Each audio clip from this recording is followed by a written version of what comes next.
Welcome to Stat, I'm telling you all medical true crime stories, and it gets bizarre. Karen Wickham, yeah, she used to work in ER, and now she's sharing the knowledge, so let's get involved. Hey, funny and scary at the same time. Medical mysteries, all facts, she ain't lying. So tune in to Stat if you dare, cause crazy things can happen anytime, anywhere. Yeah.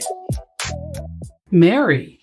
Yes. You were really rocking out there. I was I? I thought you were going to, get dizzy and throw up or something. No, I love our intro song. I know not everybody does, but you know what? We do. Yeah. Anyway. Kibo's awesome. Hello, everybody out there in podcast land. Welcome to Stat, Shocking Traumas and Treatments. And I am your host, Karen Wickham, and Mary Gardner. Coming to you from beautiful Toronto, Ontario, Canada. Hey. Canada. Mm-hmm. Well, it's about damn time I did this last part 2 final episode. Second and final episode of Kimberly Saenz. Signs? Signs everywhere the signs. I saw the signs. Oh my goodness. And it opened up. It's the signs of the times. Mm-hmm. So if you guys haven't turned this off yet, you're still here. Yay. Okay, let's just get into this. This was a lot of stuff in this second part here. Slime ball. You had to really cut it down. I did. And, I was going to go into more detail about the, what happened in court. But I realized that it's not, there's just so much fuckery that it's... But I think Drama. I think I can sum it up, because I think, in this case, it's just, you know what, guys, just trust me on this. And I don't know if you'll ever understand unless you read all about it, but let's just trust me on this if you can. Okay. We will. So we laugh, blah, blah, blah, blah, blah, blah. I am really starting off well. Lufkin. Okay, we last left off... In Lufkin. Yeah. No. With Davita having problems not being up to standard. They had a higher death rate than any other sites. January 1st to December 31st, 2007, 27 patients had died.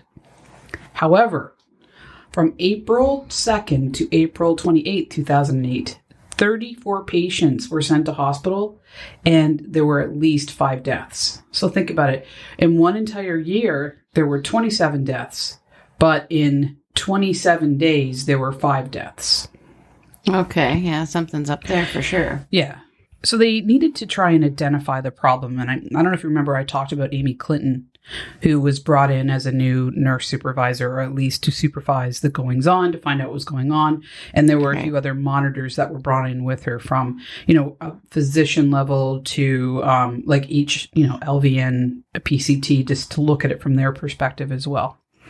So I'm just going to go through the things that the most important parts that they went through and what the results were. So the water purifier, and we know that that's one of the most, if not the most important thing there, because, I think that would be moderately important.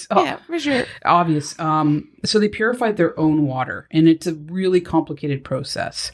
And the water treatment was a huge part of the dialysis process, like I just said. So they went through that with a fine-tooth comb, and they didn't identify any problems there. Secondly, there's the biochemical technicians, and they maintained all the water systems. They all checked out. They were well hired, good work history, paperwork in order, everything. So it was like an excellent condition. All that. Their status was excellent. Third, they went through the reuse technology. So some dialysis centers use what's called reuse dialysis. So you have your dialysis machine and you have your filter. So most times the filter is disposed of after dialysis. But in some situations, they will sterilize that filter and reuse it again. Now, this is an option that's given to the client that's getting the dialysis, and they have to sign off and agree to this. So would it be like their own personal filter kind of a thing? Oh, yeah. No, it's their own filter, basically. okay, No, they gotcha, wouldn't be gotcha. like, oh, I'll have Billy's filter. Oops, we missed a microbe. No. Okay, yeah. So that makes sense, right? Yeah. So they cleansed it, sterilized it. It was very strict how they did that. They passed with flying colors on that. There was problems that were found in 2007, and they had completely fixed them. So scarily enough, there had been some concerns, and and then number 4, they checked all dialysis, from head to toe, the machines, everything, and there were no problems there. Then they went to the policy and procedures just to see if they were up to date. They didn't miss anything, nothing new, all that kind of stuff. And they went through again everything with a fine-tooth comb, and it all checked out. And lastly, they checked the patients themselves. They make sure that they were having proper vital signs done. Their progress was being charted and monitored, status during treatment, orders, etc., all that kind of stuff. And that also was being done well, and the charting for that held up. So none of the patients who died at Davita or suffered serious health complications while undergoing treatment began with problems. The problems began after they started their treatment, and they happened suddenly. So that was the case. It wasn't like from the get-go they weren't doing so well. It's like they came in, they were stable. What was to be expected with the dialysis patients. You're going to have extra fluid, edema, your blood pressure may be high or low, depending. You know what I mean? Like, you would come in with that, and not just... And you should improve it as your blood is getting cleansed, right? Generally. And dialysis makes you feel a heck of a lot better. Yeah, it gets all the, gets the gunk out. Gets the Cheeto dust out of your your bloodstream. Yikes. Well, that's all I could picture, is these orange dust particles being taken out. But another concern came up, and that was in regards to heparin. So you can imagine heparin is always on standby, because if something's going through machines at any point, you can get a clot. Yeah, for sure. Yeah, so there was a recall on heparin that had happened recently, and they... In relation to this time frame? Yes. Oh, okay. They had checked out all their heparin, and it was not the heparin that had been recalled, so they had kept it. But anyway, they just said, screw it, we're just going to get rid of all the heparin we have regardless, and they bought, a fresh supply of heparin. So they even covered off on that. And nothing came up again. Everything as a whole checked out. So after Clinton's arrival, problems stopped for a short period of time. So she arrived on April the 2nd, after the first 2 deaths. They were just like, okay, now we got to check into this, obviously. But because the other things that were going on as well. And then nothing happened. Everything seemed to be going well until April the 16th. Dun, dun, dun. Well, yeah. So you think, oh, nothing happened. Did something. Yeah. So this huge, deaths, murders take place. You've just started working there pretty much. And now they've launched a full investigation. At least she had a couple of brain cells in her head to go, maybe I should back off on this a little bit. Who knows? Maybe she was even like, oh, okay, let's not do that again. But, she was compelled, overwhelmed to get back into doing it. Like her psychopathy couldn't stop her from carrying on. So the deaths and near deaths dramatically and suddenly rose from the 16th to the 28th. Her next victim was Mr. Garland Kelly Jr. He was really well respected. Everybody loved this guy.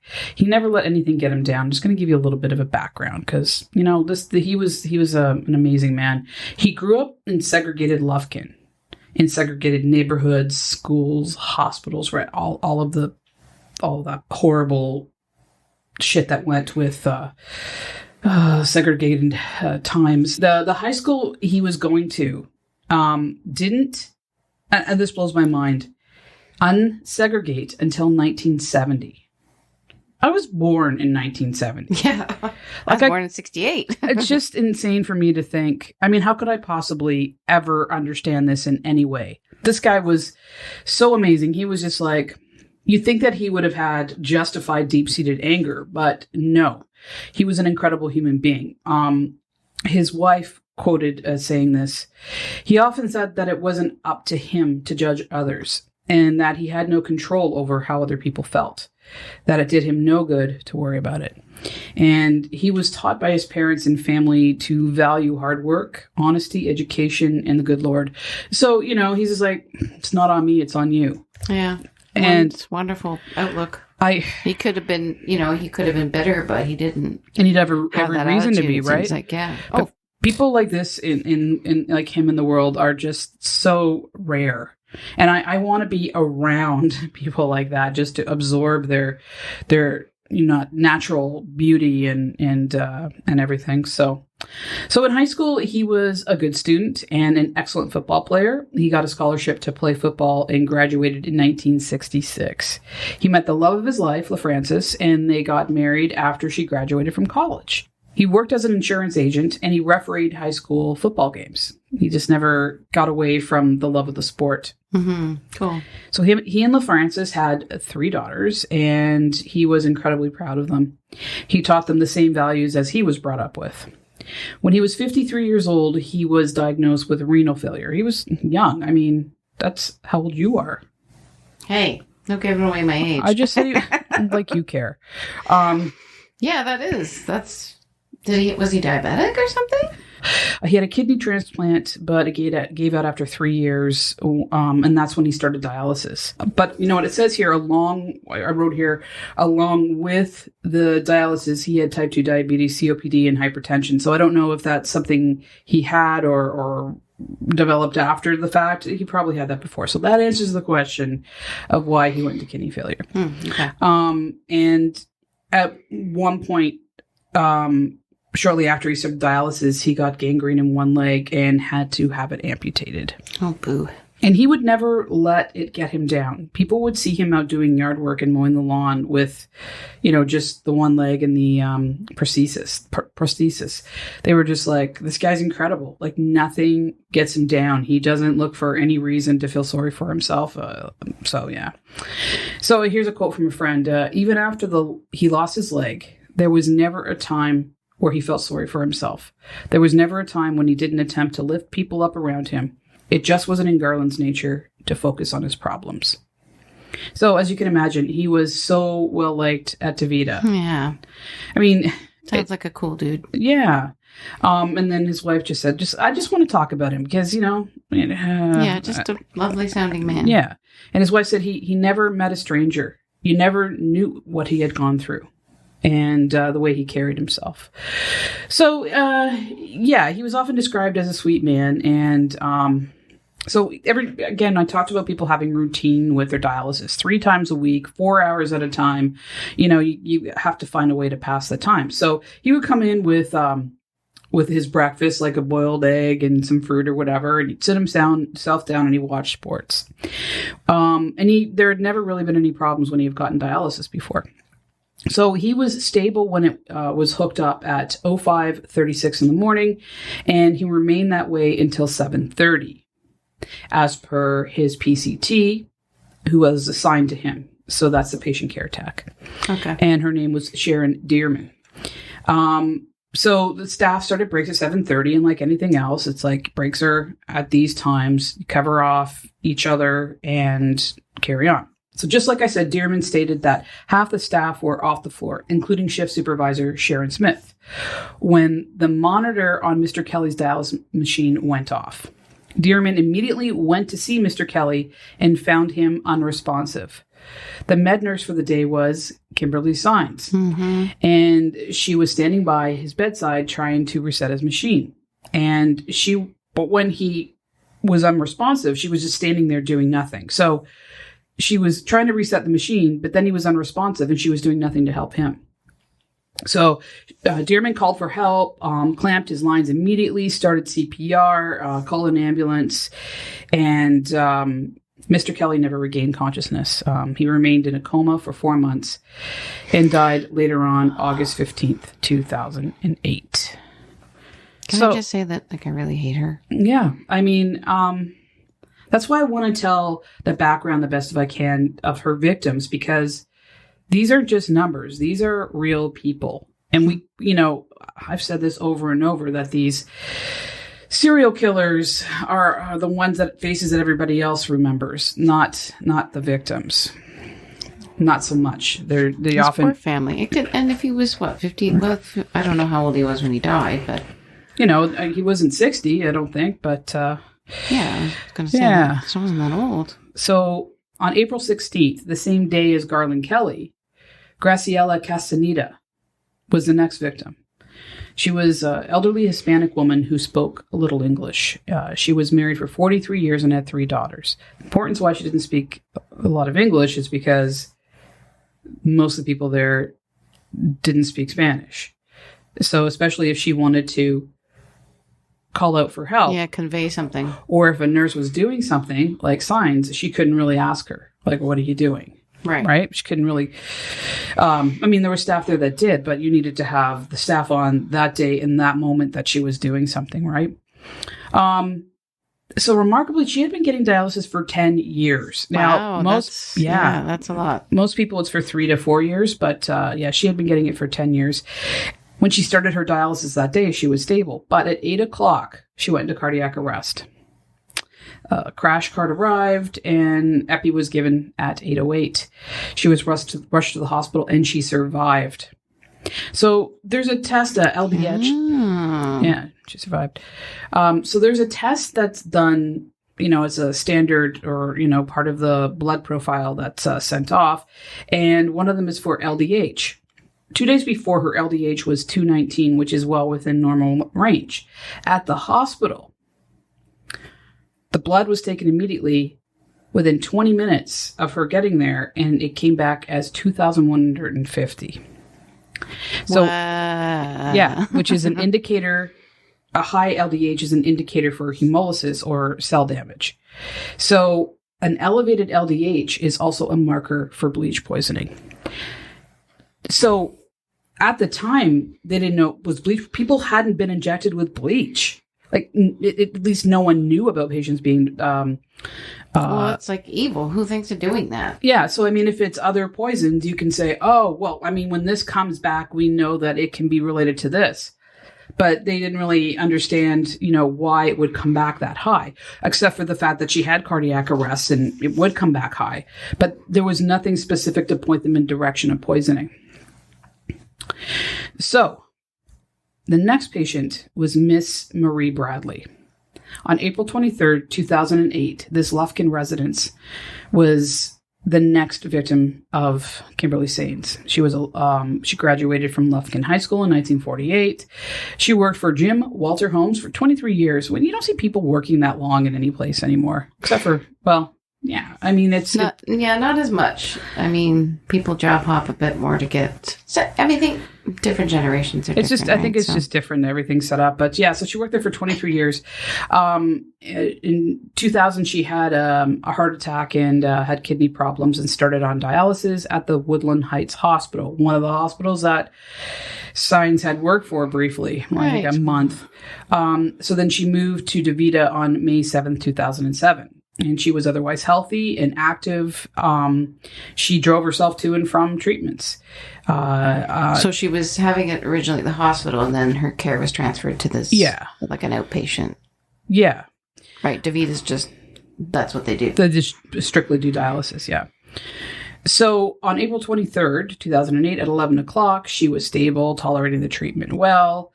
And then at 1500 or 3 o'clock p.m., near the end of her treatment, her blood pressure suddenly dropped from 145 on 66 to 97 on 50. And her O2 bottomed out as well. Her recent blood work, so she was, taken to the hospital to get checked out. She survived. Her recent blood work showed her LDH at 169. At the hospital, it was 1,372. Uh-huh. So she was rushed to the hospital, and all she remembers is waking up 2.5 days later and had no recollection of what happened to her. She was without vital signs when she arrived to the hospital, but they were able to revive her quickly. So she was very lucky. Lucky that she didn't die, but not lucky that happened to her. On April 26, 2008, the next victim was Mrs. Deborah Oates. Again, an otherwise healthy and active woman who also drove herself to and from appointments. Her treatment was going well, like you would see. And Saenz gave her medication through the dialysis access port in her arm, and she felt instantly unwell. Now, you have to understand, they almost never give meds through dialysis. It's usually oral meds, okay, unless it's something like heparin. So to be injecting something into her dialysis line made absolutely no sense. So she felt like really sick immediately, and her BP went from 147 on 73 to 83 on 56. Yikes. She described having nausea. She vomited and had trouble breathing. Her body hurt all over, and she was sweating profusely. The access line in her arm where her dialysis was hooked up started bleeding uncontrollably. So you imagine the terror of that. You are hooked up to a dialysis machine, which is running your entire blood volume through, and then the line starts to bleed and you can't stop it. Like you're watching yourself. Yeah. You're sick as hell, and then you're watching yourself bleed out. Yeah, that's pretty scary. She also had a funny taste in her mouth. Now, anybody who's had, not everybody gets this, but people that have been on long-term treatments and stuff can actually taste the different things that are injected to them. I know after I had my PICC line and had a ton of, treatments and stuff like that, I could taste saline every time it went in. And patients used to say, "Oh, I can taste that." And I'd be like, "Really? Oh." And then in my head, I'd be like, yeah. I don't know. I was being a dick about it, but I don't know. I found it hard to believe that injecting something could cause me to taste, right? But I could tell it. I could taste it. She immediately asked Saenz, "What did you give me?" So she knew right away something happened. So Sharon Smith, the nursing supervisor, overheard this question from Mrs. Oates. And then she saw Kimberly Saenz just standing there. She didn't answer the question, turned around and booked it out of the room. And then Mrs. Oates got even more sick. So I don't know if you remember, there was a gentleman by the name of Roland Guillory who was a PCT. He was taking care of another patient in April when that patient died, and he felt like it was Mrs. Martha Strange. And he just felt so guilty about what happened to her and just traumatized by it. And so he was on duty that day when this happened. And so he helped Mrs. Oates, went to her immediately, helped her, and called the EMS. Miraculously, she was able to survive. Let me guess, did they do blood work at the hospital? I'm sure they did. In fact, I know they would have, but they didn't have any of the LDH. I couldn't find any of the results for that. So the next patient is Cora Bryant, and she was 91 at the time, born on May 10th, 1943, near Lovekin. She was seen as a loving mother with 4 daughters and a son, had a great sense of humor, and was admired by all. There's a quote from her daughter: "Our mama passed on a will to never give up. She refused to give up, and she has given me the strength to carry on." On April 26, 2008, she was feeling well. Candace Lackey was the LVNs assigned to her that day. And early on, she had a couple of clotting issues in the treatment, but they took care of it. They resolved it. And other than that, she was doing really well. Lackey went on her normal break time. And when she returned, she saw Kimberly Saenz fiddling with the dialysis machines. And she shouldn't have been doing that. First of all, I'll explain more about how the bays are set up. But basically, you've got 2 bays with 2 nurses or 2 staff per bay, and each would share 4 patients. Okay, I'll get into that more later. But she was assigned to the other bay, so she had no reason to be around these patients. She wasn't covering the break, and she shouldn't have been there. So after Saenz left, Lackey checked the machine and saw that it had been reset, and she was like, why has this machine been reset? Regardless, she's like, okay. And she started up the treatment again. Caught in the act. Or attempted. Well, we'll see here. So, okay. This is how you have to picture it. She comes back from break. She sees Saenz fiddling around with a machine that she has no business being near. The machine is stopped. Lackey resets the machine, starts it up, and almost immediately she gets really sick. And she gets a strange taste in her mouth. Mrs. Bryant. And she said, "What are you giving me?" And then went into cardiac arrest. So clearly, Saenz put something in her line, got busted doing it, and she got very, very sick. And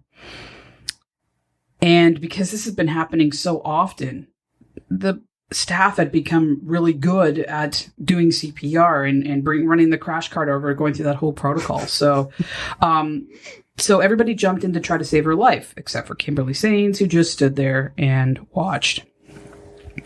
So Martha Mann, who was a PCT that was working that day, was quoted as saying this: "Kim was just standing there watching. She never attempted to help give CPR to save the patient."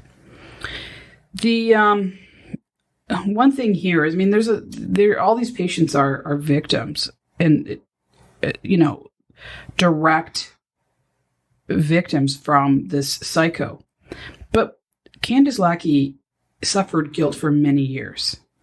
She's also in a way a victim of Saenz, because she said, "I started the machine. If I hadn't started the machine." But how could she have known that? But I mean, good people sometimes the thought that they were along a line of something that caused injury to somebody will often feel this way. So, yeah.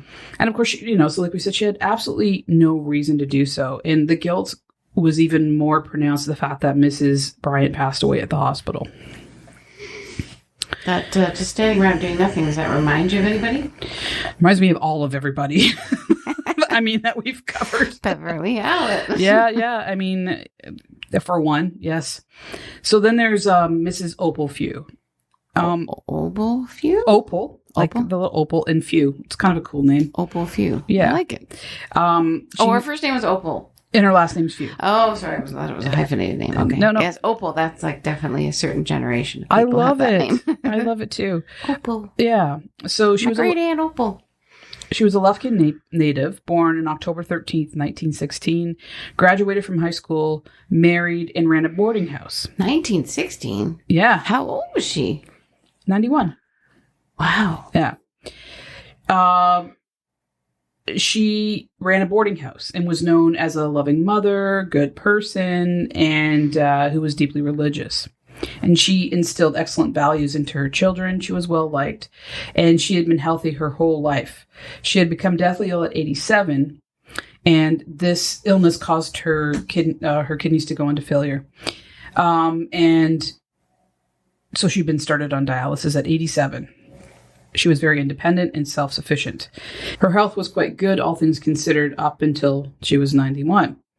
She was well liked at Davita, described as a sweet little lady, happy and cheerful. That's kind of what you expect from, a lady named Opal. Yeah. I think names do predetermine you. The kind of person you're going to be in a way. And I'm not going to mention any names, because if it's the name of any of you guys out there, you're going to be like, how dare you? But I think we all have run into a certain name person. Well, I guess there's Karen, but none of them are named Karen, except for me.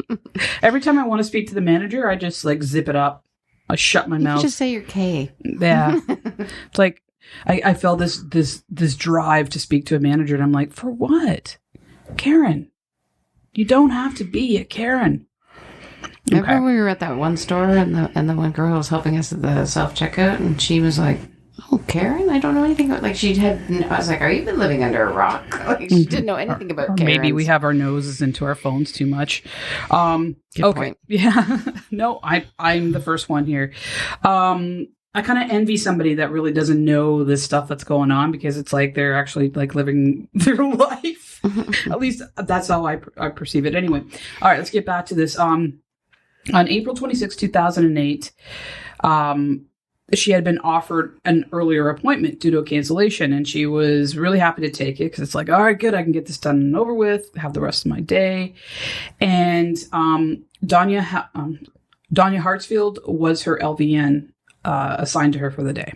And she was stable when she was hooked up. Vitals were good. Treatment was going well. And then Danya went on break. And when she returned 30 minutes later, Mrs. Few had no vital signs. The staff worked hard. Yeah, but where's the monitor alarms? I thought those She's shutting them off. Fucking bitch. Yeah. Sorry, you can cut that out if you want. I think people need to hear your outrage. So the staff worked hard to save her life, but unfortunately, they were not able to save her. So now that was 5 deaths in 26 days. Yeah, that's ridiculous. Saenz was the med nurse that day. Uh-huh. And she did not chart any of her medications at all. And she was asked, did you chart your medications? And she said, yeah, but nothing was charted. Okay, so CYA, baby, cover your ass. Yeah. So I'm just going to break down how the staff is set up at Davita, because it's really important to know this, but also critical to explain some things here. So you have your PCT, who are your patient care technicians, and they're hired and trained to care for patients as they underwent dialysis. So they were trained specifically to Davita. For dialysis. Yeah. Okay. The LVNs are licensed vocational nurses, 2 years of college, and the PCTs and LVNs pretty much did the same jobs at Davita. The big difference is that LVNs can give injections, whereas in handouts, like dispense some meds, whereas PCTs can't. But usually, I think in Canada, they're limited to non-narcotic, like RPNs or whatever they're called. Yeah, I mean, things have changed a lot over the years, and, I haven't worked in a little while, so I don't know exactly the standard there, but yeah. Now, RNs have 4 years university, and they usually take on supervisory roles and are responsible for all staff at Davita. And there was always, should be, if not always, 3 RNs per shift. 1 in each bay to run the bays, to be in charge, and 1 med nurse. So on April 28th, something happened that really surprised Amy Clinton. So as you can imagine, she had been there for just a little under a month. She had not gotten to know all the staff yet and all the little idiosyncrasies and ins and outs of them. Mm-hmm. So was she a registered practical nurse? Amy Clinton was a registered nurse. Okay. Yeah. But she was a supervisor, right? Well, no, she was she was the one in charge of assessing what was going on. Right. Overall, okay. Yeah. So she didn't know the ins and outs of the little, the idiosyncrasies of the staff and stuff like that. And she didn't know that Kimberly Saenz strongly felt that direct patient care was below her. It was completely beneath her. She believed herself to be in the same level as RNs. And all she wanted to do was be the med nurse. And she did not want to do anything else. Clinton was not aware of her position on this or her personality. So sometimes if the third nurse, or there could only be 2 nurses that day because one called in sick, they would try to get another RN. But if they couldn't, they would delegate the meds being dispensed by an LVN. So on the 28th, a PCT had called in sick. So they had the 3 RNs, but the only person that they could replace the PCT with was a nurse by the name of Dale Stockwell. And so he was going to be the med nurse. Obviously, you don't bring him on to cover a PCT. You bring him on to do his nursing duties. Saenz was initially told that she would be the med nurse, but when he showed up, she had a fit. She immediately started to sob. And Clinton was like, what the hell? And she didn't know about her, her attitude, how, her arrogance and just who she was. And she explained to Saenz what was going on. And she said she spoke to her for like 10, 15 minutes, like to try to calm this woman down. That's ridiculous. Toddler temper tantrum. Yeah. Like, Karen, you're taking off meds today. Oh, that really sucked. I was looking forward to doing that today. Well, you know how it is. Explain. Okay, where am I? Where am I assigned? It's that simple. Right? Apparently the only thing it sucks a bit is if that you didn't receive a report. By then everybody had gotten the report. Now you have to catch up, kind of thing. It's not that big of a deal. Anyway, so she thought everything was okay. And then later on, a staff member told Clinton that Saenz wasn't at her station. In fact, she had just gone out after that and started smoking and crying and having a temper tantrum in the loading bay. She didn't even go to see her patients. So it took another 10, 15 minutes to calm her down, to get her to even return to work. So... yeah, that's just red flags all over. Oh, there, yeah. Right? So she explained... I explained earlier about how the bay, there's 2 bays, 4 patients in each, charge nurse in each, 1 med nurse, and then the staff, LVN, PCT, each had 2 patients in each bay. So 8 in total patients. So at that day, Saenz was working with a PCT by the name of Angie Rodriguez. Rodriguez would arrive to work at 4 a.m. to prep for the first patient at 5:30. She was... an excellent PCT. I'm going to talk about prep now. So, because this will lead to the understanding of what she was doing. Okay.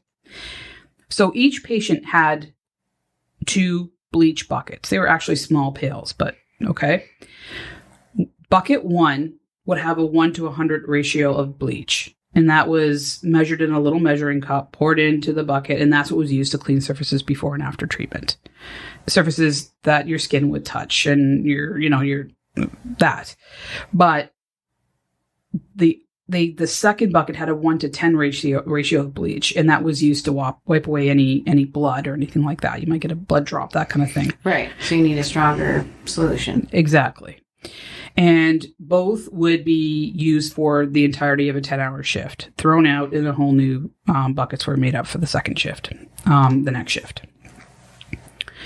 So the techs would place the buckets on top of the dialysis machines. Nothing used in treatment ever touches the floor, ever. So that's just the setup. You've got the 2 buckets, bleach, different concentrations, set up on top of the dialysis machines. The PCT would weigh in the patient before and after to see the amount of fluid that was extracted. Their access arm was scrubbed and clean, and then the port was accessed. Before treatment started, they would have their full vital signs done. They would do constant monitoring throughout. And one of the BPs that they would do would be orthostatic, which is sitting and then standing to see if there's a big gap between the two. So Rodriguez's patient sat opposite to Saenz. So this is where I talked about the bay as like a horseshoe. So the 2 on one side, 2 on the other, and they would face each other. So Rodriguez's patients were Mrs. Carol Rissinger and Mrs. Marva Roan. They both started their treatment at 0:50, or they started their treatment just before 6 a.m. Rodriguez took a break at 8 a.m. Now, let's get to who Saenz patients were. There was Lurleen Hamilton. She had been on dialysis for 8 years, and she had worked the majority of her career at a nursing home. So she had medical training. And she had been hooked up by Saenz. She was stable, and the treatment was going really well. So this is a woman that's very observant. Has been doing this for 8 years. Right. Knows the routine inside and out, and has a medical background. Right. Okay. So she was really surprised when she saw Saenz acting really weird. She was right across the room from her, and Saenz was like looking really suspicious. She was looking around to see if anybody was watching her, just acting all fidgety, stuff like that. So when she saw Saenz place the bleach buckets on the ground, she was like, wait a minute, that's not right. And then she saw her draw up bleach into a syringe. Okay? Even though these buckets were already made up. Mm-hmm. And it wasn't the concentration from the buckets. She was drawing up separate amounts of bleach. And the smell was strong. If the bleach smell can hit you across a room, you know it's just bleach. Like, it's not watered down. I hate the smell of bleach. I don't know about you. Ugh. So she drew it into 4 10cc syringes, and then she stuck them in her bra. And then she was looking around again. Oh, did anybody see me? Blah, blah, blah, that kind of thing. Then she saw Saenz inject the bleach into the lines of Mrs. Roan and Mrs. Rissinger with those syringes. Yeah, I think the alarm bells would be going off. And this is her quote. Lord, did I just see what I saw? Am I dreaming? End quote. I mean, that quote right there just sums up everything. She was horrified and couldn't wrap her mind around it. She was frozen in fear. Saenz was her nurse. Right. Would she Am I next? Yeah, would she be next? So Angie Rodriguez returned from break at 8:15. She was only gone for 15 minutes. Mrs. Roan, her blood pressure was through the roof and she was incredibly agitated and she kept saying that she was uncomfortable. Mrs. Rissinger was also unwell with chest pain and stomach pain. And this is a quote from Mrs. Rissinger, because both these ladies survived, as you will, Miraculous. Yeah, so probably because of that observant woman. Yeah. So it started off with pressure on my chest. So, quote from Mrs. Rissinger. It started off with a pressure on my chest. It felt like somebody was pushing on me, and then my stomach started to hurt, a severe hurt. She drifted in and out of consciousness. And then said it turned into a nightmare and so many had died and I thought it was just my turn. End quote.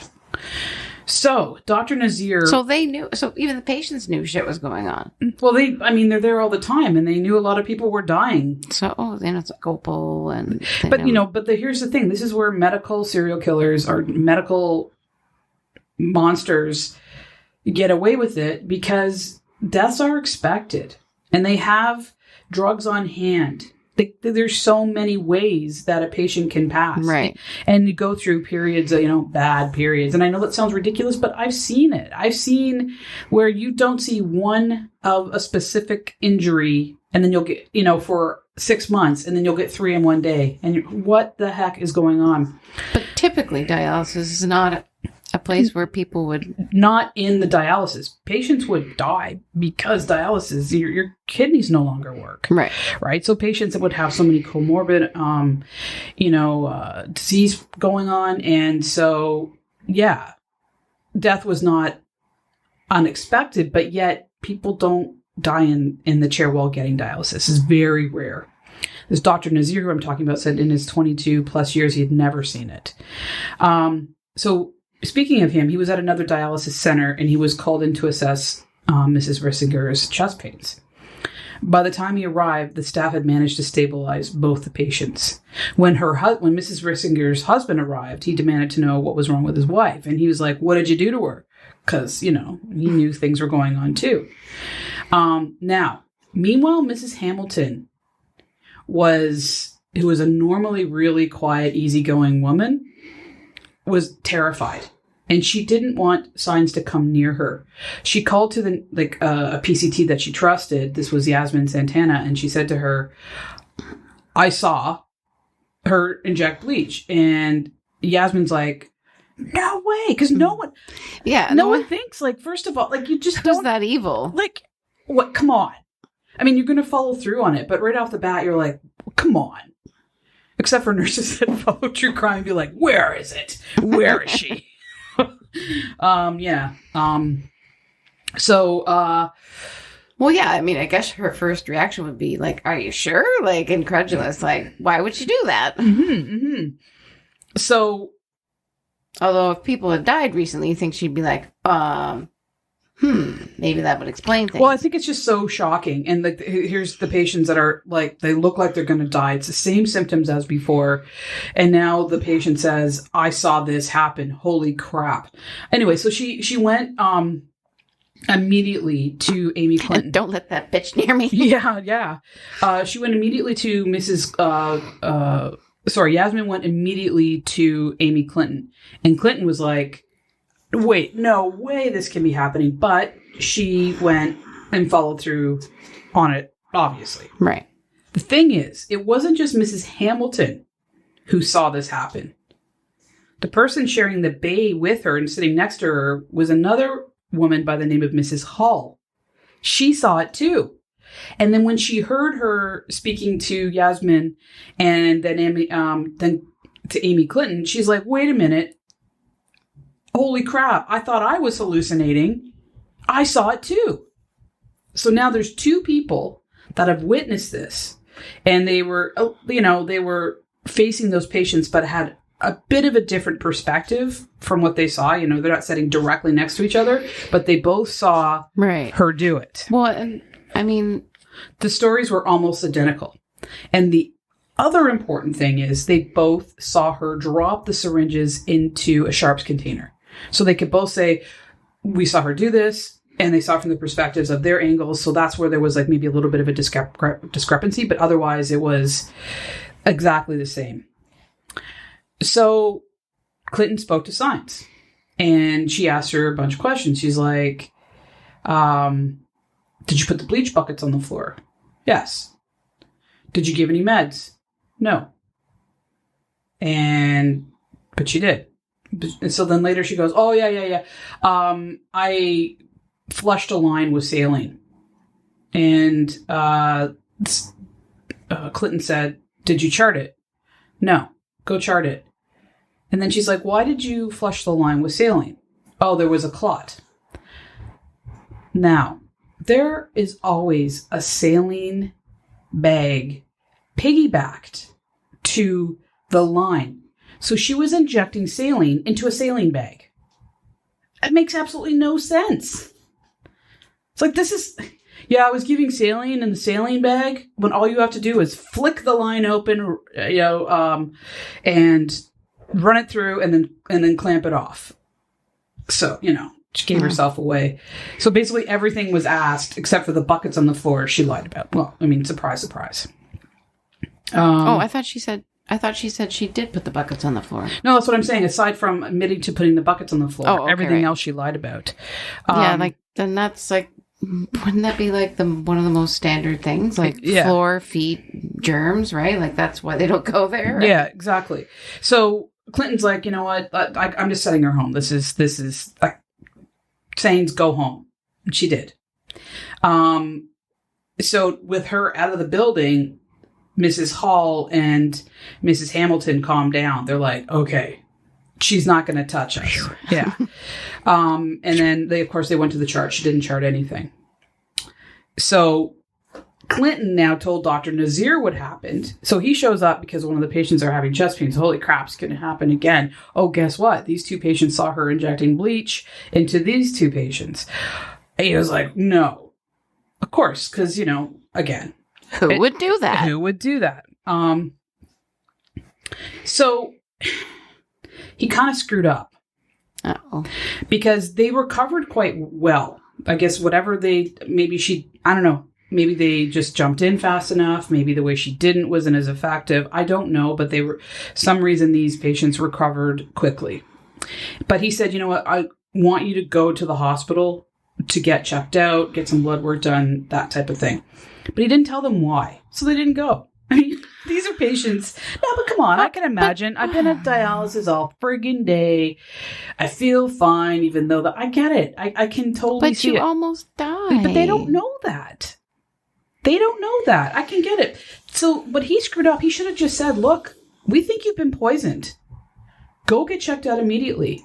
As scary that is. Well, shouldn't they just transport them themselves for sakes? I mean, that's a few things there should have happened. It's all about worry, lawsuit money. It could be, this doctor seems like a decent guy, but still people follow the party line, right? So What he did do right, him and Clinton did this right. They immediately removed the sharps containers. And they took Mrs. Roan's bloodlines and they preserved them in a fridge. So they zipped them up, put them in the fridge, I think freezer, and then took the sharps containers.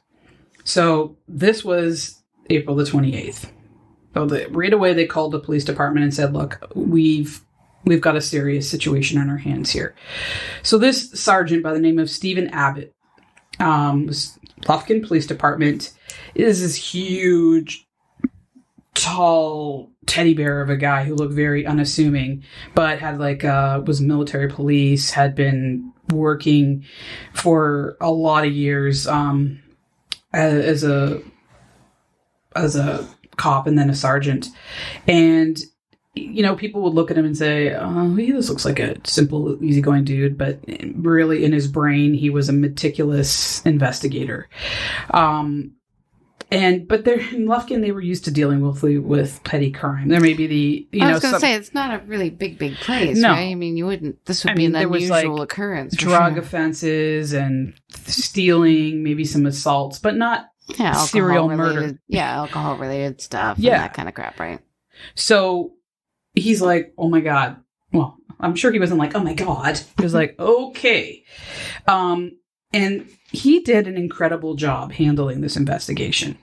So again, I'm not going to go into great detail, but it's amazing what you hear about, small town police and, they don't know how to handle things. And that may be the case in some situations. But there's some that just because you work in a small town doesn't mean you're not amazing at your job. Because a lot of really shitty cops and stuff fall through the cracks in departments that have large volume of exactly. In big cities. Yeah, in big cities. So maybe his military background too, very, like process oriented kind of thing. Very regimented, yeah. So this is what he did. On April the 28th, think about the day so far. Okay, it's just Saenz is having a temper tantrum because she can't give out med. Was that a trigger? She was busted injecting bleach into lines. Patients crashed, and this is quite the day. Then the sergeant shows up, and he was like, "Wait a minute, I don't know anything about medicine. What do I know about medicine?" Again, if it's like other types of crimes, okay, well, I've dealt with this. So he felt out of his league immediately. But throughout this whole process, this guy studied his face off. He read everything he could about kidney disease, dialysis, spoke to, it's amazing that he was just like, no, I got to know all of this. And they gave him a little bit of a rundown there about how dialysis worked. And he knew right away, I can't do this by myself. I need someone else. So he called in someone else that he worked with, Corporal Michael Shirley. So they went together to Davita. They met a divisional VP by the name of Jerry McNeil and also Amy Clinton. So again, they went through head to toe explaining what happened. They immediately grabbed the sharps containers, separated the individual needles and syringes. It's, they didn't mix them all together. This came from this one. This came from this container. And they found 4 positive for bleach. They use the test strips that are kind of like for testing hot tubs and pools and spas, that kind of thing. Oh, okay. So yeah. Right. So they tested it and it was like, yeah, these 4, 10cc syringes test positive for bleach. And they were like shocked because you still are thinking, oh, well, hopefully this is, they didn't see anything. So again, this is when they were really given a crash course on dialysis, and he was all in from the very beginning, even though he's like, I don't know still, but we can't overlook anything just in case. Well, especially since there's been a recent rash of illnesses and deaths. You'd think, okay, wait a minute. Yeah.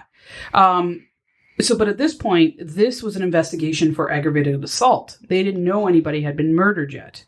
No one else had been seen getting sick by immediately being injected or immediately after being injected by Saenz.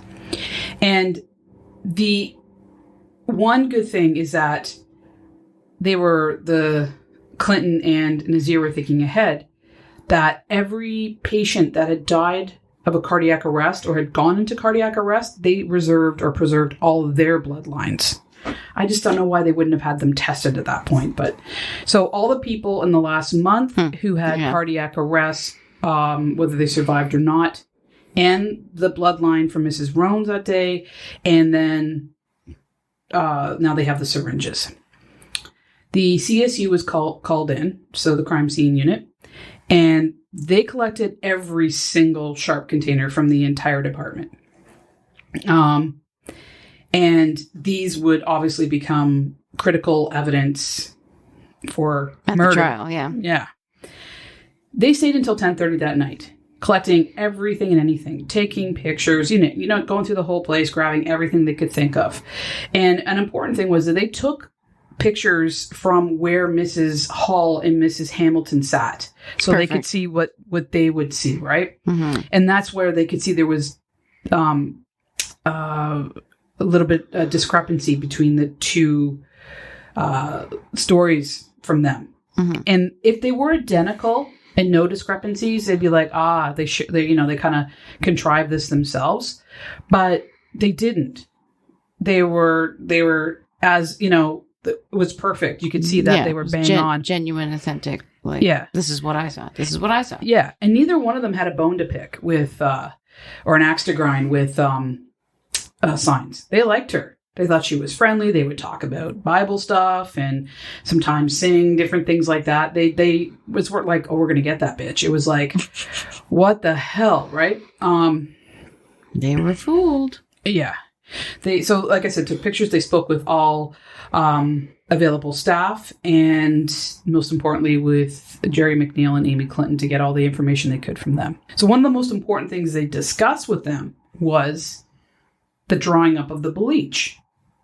Now, it was in the policies, procedures, it was nailed into everybody's head that you do not draw up the bleach with a syringe, specifically for that reason. Mistakes can happen.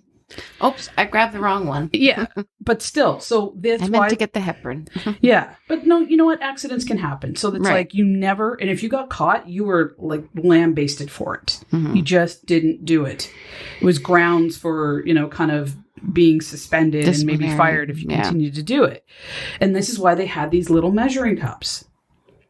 So it now was sinking into Clinton and Dr. Nazir that I think we know with the cause of what's been happening. Light bulb. Yeah. Sergeant Abbott and Corporal Shirley got a call from a lawyer by the name of Robert Flournoy. And he was the lawyer of Kevin Saenz, Kimberly's husband. He said that he wanted to speak. They wanted to speak to the investigators. So they drove to the attorney's office. And this is what they talked about. Kevin was filing for divorce. So that's important to know her character. Right. But the main reason is because he found on her internet searches for bleach poisoning. I was thinking he was going to be the next victim or something. Yeah, no, he saw well, I guess in a small town like that, even though you try to keep things under wraps, things would get around, right? Yeah, but I mean, like, if can you imagine figuring out like your wife is a serial killer? It's crazy. But they didn't see. He didn't know at that point, though, that this was happening because this is just the next day. So it hadn't gotten around that anybody been. So maybe he was thinking he was going to be poisoned. He was just like, "What the heck?" Right? That'd be scary. Mm-hmm. And had they obviously discussed divorce? And then and then he sees these searches poisoning. He's like, I'm out of here. Yeah, exactly. Right. So, because if you and I shared a computer and, I wanted just to like get rid of the search history because it was bunging up the computer, I'm not really going to look, but I mean, you look, but I mean, I'm not going to say how to poison my wife, because I'd be like, yo, I have this shit all over my search history. Yeah, people didn't know. They think you didn't know my podcast. They'd be like, "What? Who's this wacky lady?" Well, wiki whack. So after that, Corporal Shirley went back to the police station. So they got this information. They're like, okay, now we... So let me just think about this for a second. So he calls them because he's fearing that he's going to be poisoned. Yeah. Not even knowing that they're like, oh, shit, this is like totally related to what we're investigating. So yeah, they talk to him and they're like, holy crap. We've got her. Or at least we've got something now.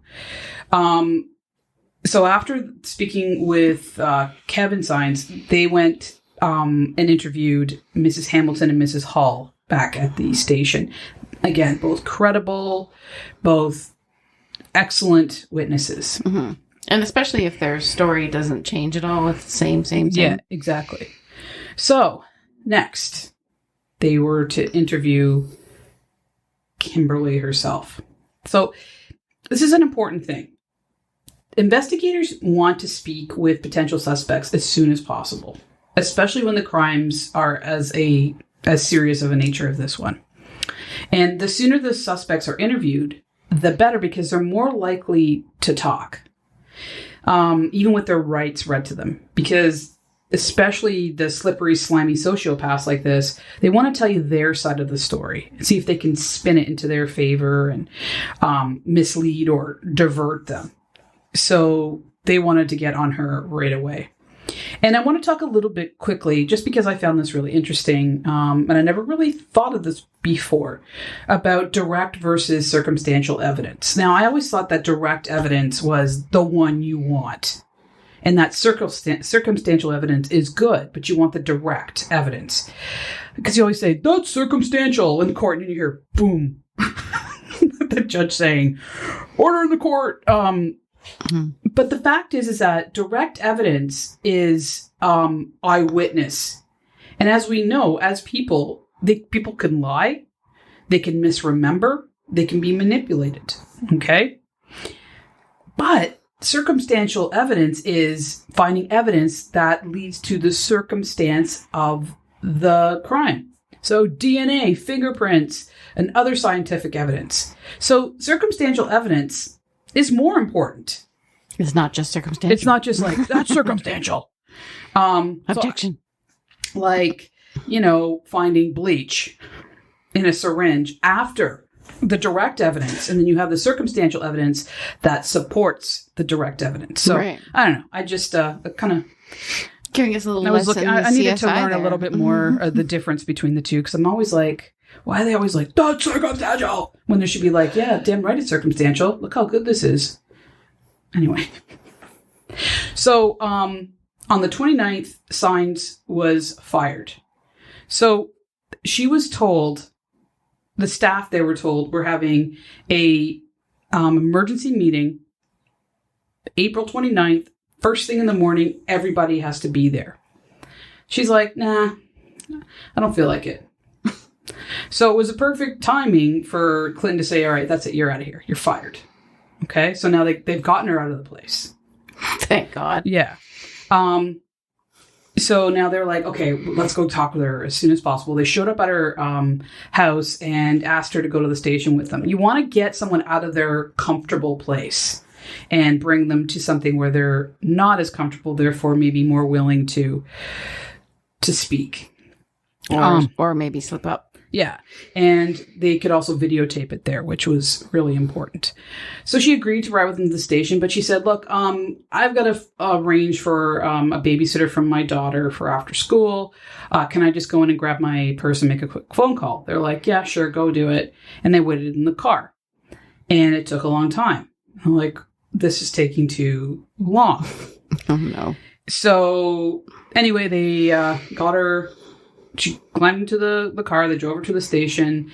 And as the interview went on, it only lasted 55 minutes, she became slurred and incoherent by the end of the meeting. And she was repeating herself, etc. So she had taken some kind of cocktail of opiates or benzos or alcohol while she was in there. And they're like, fuck. Like, we should have gone in and waited inside with her. So then is any of that stuff admissible? Up to a certain degree. Okay. So this is what he was quoted as saying: the longer the interview went, the more rambling. This is what Abbott said, quote, "The longer the interview went, the more rambling she became, and she couldn't maintain a coherent thought," end of quote. So they had to terminate the interview. So she did that on purpose. Well, I mean, if that's not guilt, a sign of guilt right there, I mean, boom, there it is. But you can't go, oh, well, she's guilty because she did that, even though like, who does that, right? And she would probably just say, I was nervous, I took something to help me relax. Yeah. So she took something to hide her guilt, and they would never be able to interview her again after that because she lawyered up. That was it. That was their one chance. It's not like, oh, they're bad cops. It's like, okay, yeah, we fucked up right there, but they can't control a psychopath. Like, you can't. Do you know what I mean? Like, well, I mean, they're asking her to come down. I mean, what if she said, "Oh, I'm going to go to the bathroom"? Like, they can't follow her into the bathroom, yeah. right? What if they had been there? And the thing is, if she's going to do it, she's going to do it, right? Right. And she had the forethought to do it, right? Like, she was like, okay. And you don't know how buzzed she was to begin with because she was, an addict. So they were able to get some info out of her that was incriminating before she started to, go downhill. And she was very talkative. So if she hadn't done that, which, you can say if, and, buts, what's, that kind of stuff. But anyway, she talked to them about the bleach process. She said she loved her job. And all the eyewitnesses, they had said, this woman hates her job. Okay. She lied about her. Beneath her. Yeah. She lied about her computer search. She said she didn't do any of that it must have been her husband that did it. And she also incriminated herself by saying the machines before the dialysis are started are a quick check back and forth with two staff. This working, check. This working, check. So she said, oh, yeah, no, we both did we both checked the dialysis machines that day. However, she's like, well, the dialysis machine must have malfunctioned or it was that person's fault. Even though she admitted, like, you can't have it both ways, Kim. Yeah, and she probably thought, like, they don't know as much as I know, but she didn't know that they went there and, like, learned the fuck out of everything, right? Yeah. And then they said, did you drop the bleach in the syringe? And she said, yeah. And they said, why? She said, there wasn't any measuring cups that day. Oh, that's right. But then they asked her how she did it. She said she drew it up from a measuring cup. Like, it's like, yeah, I flushed a line with saline. Well, how'd you do that? Well, I injected saline into the saline bag and then I flushed it. Okay. She couldn't remember the last day that she worked. But she gave great detail about her last shift. So she did remember. Like, she wasn't all doped out of her mind by that point. She was just constantly, she was just, this is this. And she was giddy and, oh, look at me, I'm getting attention and that kind of stuff. So you can see when she started to deteriorate in the interview. But up until that point, you can see that she thinks she's smart and trying to play these games. And no, whatever. So, anyway, she started to deteriorate after that, and they shut the interview down. So the syringes. The crime scene techs had a lot of work on their hands. They had to go through every single syringe and test it from the whole place. Okay? And like I said, they used the small test strips. So one of the... What, did they test for fingerprints too? No. I don't know. I just know that they tested for bleach in the areas. Gloves. I don't know. But even though they can say so-and-so nurse worked in that day, I don't know. But okay. Yeah. So there is a crime scene tech by the name of Christy Pate, and she was critical in gathering this information. She was a veteran crime scene tech, and her role was to collect and maintain the evidence, but also the custody of the evidence. So it went from there to her to being locked up. Because if there's a break in that anyway, then it's no good, right? Mm-hmm. Chain of custody. Yeah, chain of custody. And she was on the scene at Davita, so she was the one that said, okay, we gathered all the evidence. She tagged it herself. She brought it into the lab. And she went through all the syringes herself. I thought there was more. It was actually her that did it.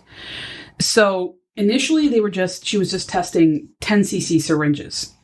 And she said, you know what? No, I'm going to test every single syringe. And so there were a couple of 3 cc syringes that came back positive for bleach as well. And then she went through them all, and they were all tested by May 2nd, and she was good to go. And then she was about to leave, and she said, no, my gut's telling me to do it again. She went through every single one again. So she put them back in their individual containers where they came from. She opened up a lid of one to, okay, I'm going to go through this one. On the top, there was a 3 cc syringe with a patient sticker on it. So somehow she missed it before going through like lots of them, or they weren't 10 cc. And it was a patient sticker, and the patient's name was Opal Few. Dun, dun, dun. And it tested positive for bleach. And so and Opal died, right? Yes. Yeah. So she was like the 91-year-old lady. Yeah. So they got. So she didn't need as much bleach to kill her. Oh no. She got on the horn to Sergeant Abbott right away, and they were like, "Okay, now we have a murder investigation. This is no longer just aggravated assault." So I'm just going to give you some dates, how everything flowed after that. April 30th, Saenz was arrested for public intoxication. Not that's a big deal, but it's like, 28th, she gets sent home for murdering people, but they didn't know it was murder. 29th, she gets fired and gets interviewed. 30th, she gets, hammered in public. Yeah. On May 6th. That's a wise idea to do. Yeah. On May 6th, her husband got a restraining order on her. And he was also filing for sole custody of their daughter. This is important because of the affidavit that he said in court. Right. This is his quote. My wife is addicted to drugs and unable to function. She is violent at times and unable to drive a vehicle safely. My wife has been charged with public intoxication. I believe she is a danger to our daughter and to herself and should not be permitted to have possession or custody of our child at this time. End quote. So, that's on record. This from a guy who, didn't he originally have some of his own run-ins with the law? Yeah, but straightened himself out quite good. Exactly. So the restraining order was issued. On May 14th, she finally lost her LVN license. And on May 30th, she was arrested for 2 counts of aggravated assault with a deadly weapon for allegedly injecting Mrs. Rissinger and Mrs. Roan with bleach. So she lawyered up with a good lawyer. His name was Scott Tatum. And so she had done something kind of right there. And then in the meantime, Sergeant Abbott went to the DA's office, and the DA at the time was Clyde Harrington, and he's amazing. This is where it's like, I want to get into the court drama, but it's good enough to say that this guy was incredible. 28 years in the DA office, 18 as a DA, excellent attorney. He had never dealt with a serial killer before, not even close. And it wasn't just unusual because she was a serial killer. There was no precedence for poisoning people with bleach before. There wasn't. So where do we friggin' start with this? They had to find a lab that could test it because there was, at that point, no lab in the US was testing for bleach poisoning. So there had been some studies done at the FDA and CDC. So they were able to get them to do the testing. The thing is, because they're a federal agency, they didn't have to appear in court. They could just say, "Oh yeah, we tested it," but not give testimony. Okay. What? Just because they're a federal agency, so what they say goes? They just say yeah. They didn't have to show up we to say give it's it. right. Yeah, but he had a friend who was a U.S. attorney, and he said, "Look, can you talk to the FDA and CDC for me and help me out here?" So he was a good bridge between getting them to do the testing, and they were able to basically help find a marker in the blood for bleach poisoning. So then Harrington went on to hire Chris Tortorice and Lane Thompson. Tortorice was a young up-and-coming lawyer, very bright, very well-respected, and Lane Thompson was, this is beautiful. I love this. This is where, like I said, it's amazing. He was a 22-year veteran defense lawyer with doctors, hospitals, and malpractice. He got sick of doing it and became a prosecutor. So and then he's like, now this is my life's. Well, he knew the other side, right? But that's the thing. He's like, I can't support these assholes anymore. I want to prosecute them. So who better could you get than a 22-year vet, basically medical malpractice defense lawyer to become a prosecutor on your team? So a great team overall that he put together. And then Abbott, on his end, beefed up his team of investigators from the police department perspective. So he had a great investigation team going. This DA had a great investigation team going, and it was so great. So it was really going well from that end, and they called themselves Team Justice. So they really wanted to nail her. So she was indicted on April 1st, 2009 by a grand jury. So that's like almost a whole year later. Yeah, and it also took 4 years for it to go to court. So she was indicted by grand jury on April 1st, 2009 for 5 murders and 5 attempted murders or aggravated assaults. Now, this is where it gets even better. She fired the good lawyer and hired this D-bag, Thomas Ryan Deaton. And that alone single-handedly destroyed any chance that she had of, I mean, it's no secret. We all know that she's in prison right now, right? So It's not like I'm giving you away the Game of Thrones ending or anything like that.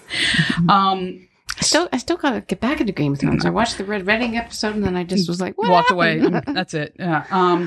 So, and then she voluntarily surrendered her license, which, okay, she'd never be working as an LVN again. So she just said, okay, here it is. And she was told. I thought it was suspended though. No, but she voluntarily handed, because she was done. Oh, so she said, here, take it back. It was suspended. Yeah. Okay. So, so now she's like, she was never going to work as a nurse again. So she just said, yeah. So one of the stipulations of that is, you can't apply for jobs as a nurse, can you? Oh no, don't tell me. You can never work in the medical field again, can you? So what do you think she did? She applied for a job at a dermatology clinic. That's not medical, is it? On March 2009, she lied in her application. Go figure. Well. So yeah, she got hired par for the course. She got hired at a dermatology clinic, but she was fired on April 1st when she was indicted. And the dermatologist is like, "Well, she lied. Like, how about some background checks here, Mister?" Anyway, but she lied. I'm surprised she lied. She's a pathological liar sociopath. Yeah. So on April 9th, 2009, she was let out on $500,000 bail. Who put that money up? Her lawyer, which is unusual. Because I thought you were going to tell me it was her parents. And, well, wait a second. So, because they couldn't come up with it. They were like, by the end of the whole trial, by the time she was put away, they had been bankrupt because they gave up every penny they had. They believed her to the very end and to this day. But anyway, I don't want to jump ahead too far. Okay. So this is now capital murder. The death penalty now is on the table. Oh. This is Texas. And this is 5 murders.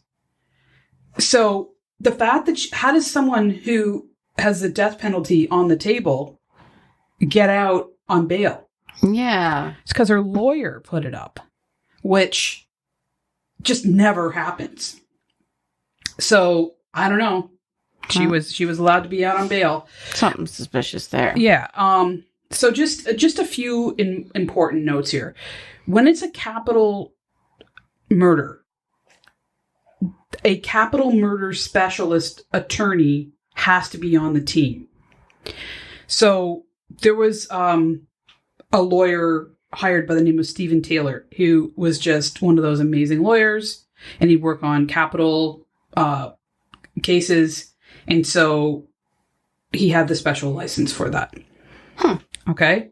So he was like the one good thing that was working on her case that could keep her from being, Oh, he was a defense lawyer. Yeah. Oh, sorry. Okay. But he was the one thing that was going to stop her from getting the death penalty. And Ryan Deaton was like, yeah, we have to have a new team, but I really don't want you doing anything. It's all my show. So this Ryan Deaton was a petulant, arrogant buffoon, unprofessional, unintelligent, disrespectful, terrible at his job, and had to be the center of attention. I just have to, he's a sociopath. An absolute. Birds of a feather. He was like together. Yeah, and he would like grandstand and perform like a really bad courtroom drama. Oh God. So Watch too much Matlock. Yeah, and he didn't use Stephen Taylor at all. The only thing that he did was stop her from getting the death penalty by the way that her plea. Now, together, Saenz and Deaton acted like giddy teenagers. Every day they would sit, elbow each other. She'd lean her head on his shoulder. They would giggle, tell jokes. That just seems really odd. Oh, yeah. She would, it was like very bizarre behavior because they're both sociopaths.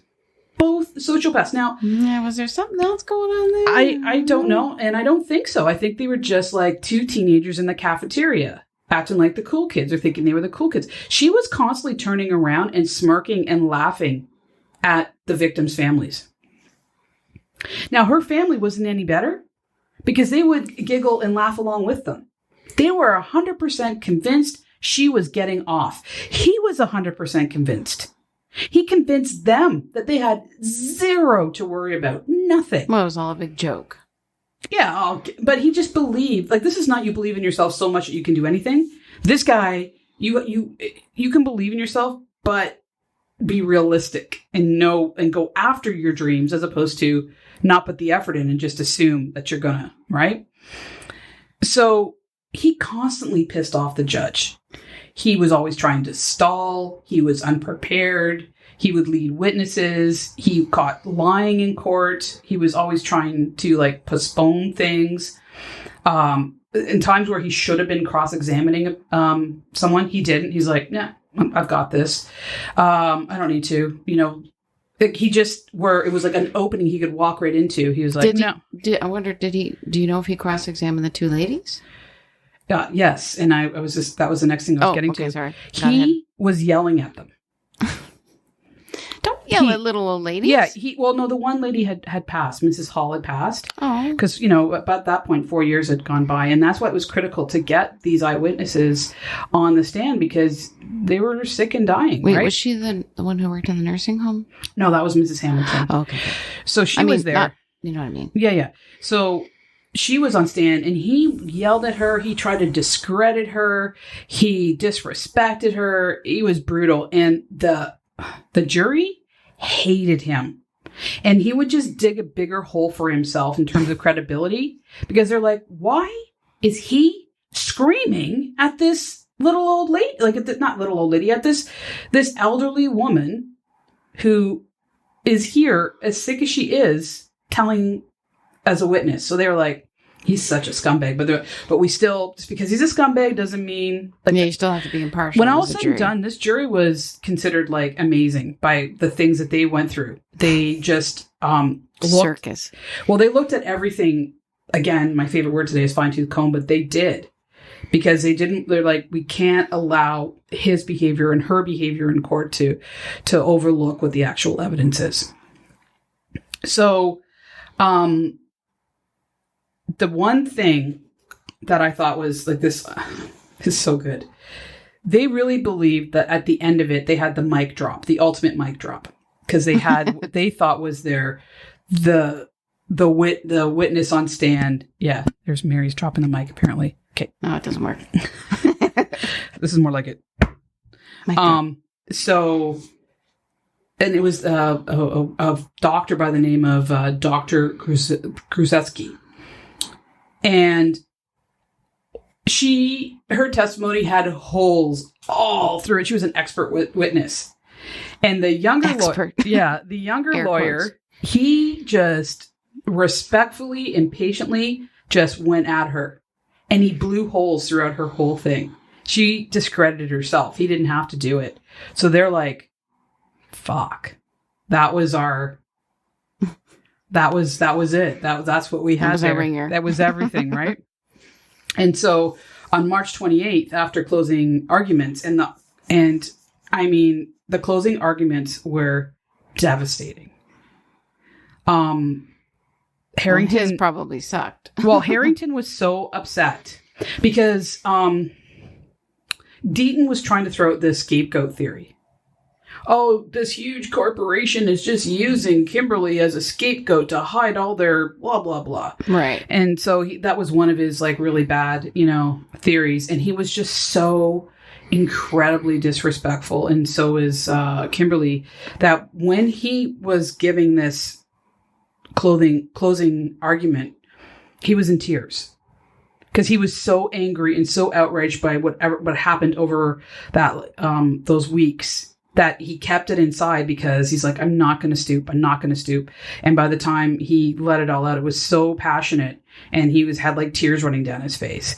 And they were just like, wow, like this is that important to this lawyer. He believes this that much. And it left such a huge impression. That was the DA. Yeah. Right. And meanwhile, Deaton was strutting around like an absolute ass.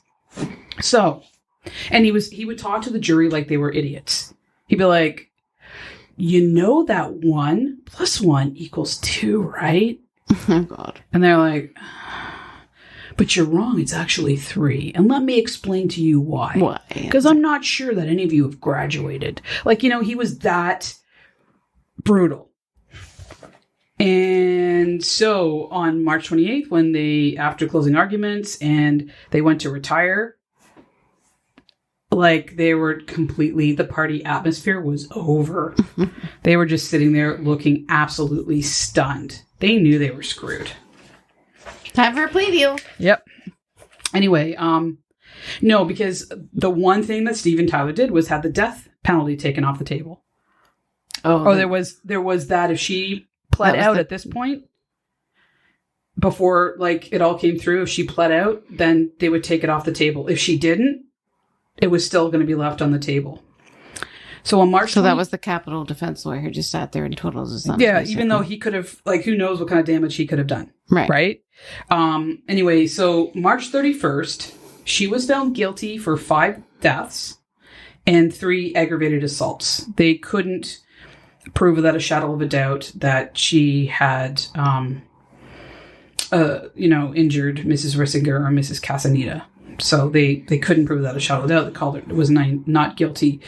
But 5 deaths, 3 aggravated assaults, and she pled. So the death penalty was taken off the table. And on April 2nd, she was sentenced to 5 concurrent terms of life. 5 concurrent terms of life without the possibility of parole, and 3 consecutive 20-year sentences. So she is never going to get out. Wait, consecutive means like one after the other? Yeah, so like 60 and then years. The concurrence like on top of each other. Okay. So I guess it's concurrent because with one of those, you will never get out. So let's just pile on 5, and then you'd have to like fight each one of those individually. Right. And then 3 counts. Of course, she appealed it. Yeah. She was the same lawyer? Well, yeah, I guess. I don't know. Because he put through an appeal right afterwards. Her family really thought she was going to get off. Like, they were shocked. They're like, what? And to this day, the town and her family believe that she's innocent. And she keeps saying that she is. It was the evil corporation. Yeah. Yeah. So she is now residing at Mountain View Unit in Gatesville, Texas, women's prison. Mountain View. Sounds so pretty. It's like She's looking at when he has an island, he can go out for animal research. And it was like, look at the butt of my cellmate view. God. Mountain view. Yeah. Okay, so that is the story of Kimberly Saenz. I am... Signs. What do I... Signs. What do I say at the end of every one of these? I'm so glad to be done with this one. Makes you wonder why I do it to begin with, because I think the stories need to be told. All right, before we end today's episode, I want to thank everybody for listening. Thank you, I also want to put out a thank you to 2 new Patreon supporters. Yay. And that is Elise and Tiffany Mole. Thank you. Thank you, guys. Thank you, guys. Oh, Mary, are you okay? I'm sorry. Didn't mean to interrupt the thank you. Thank you guys so much. This is absolutely amazing. It's blowing my mind. That's the support that we're getting across the board, listenership, Facebook page, and in financial support from you guys on Patreon.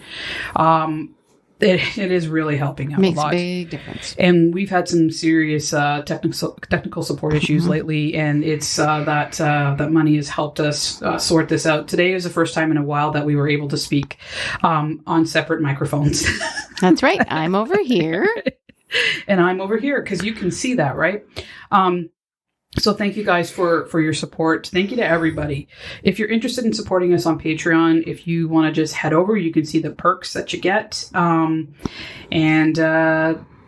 Just go check it out. It's Stats, Shocking Traumas and Treatments on Patreon. And I have a link on the Facebook page and in the show notes.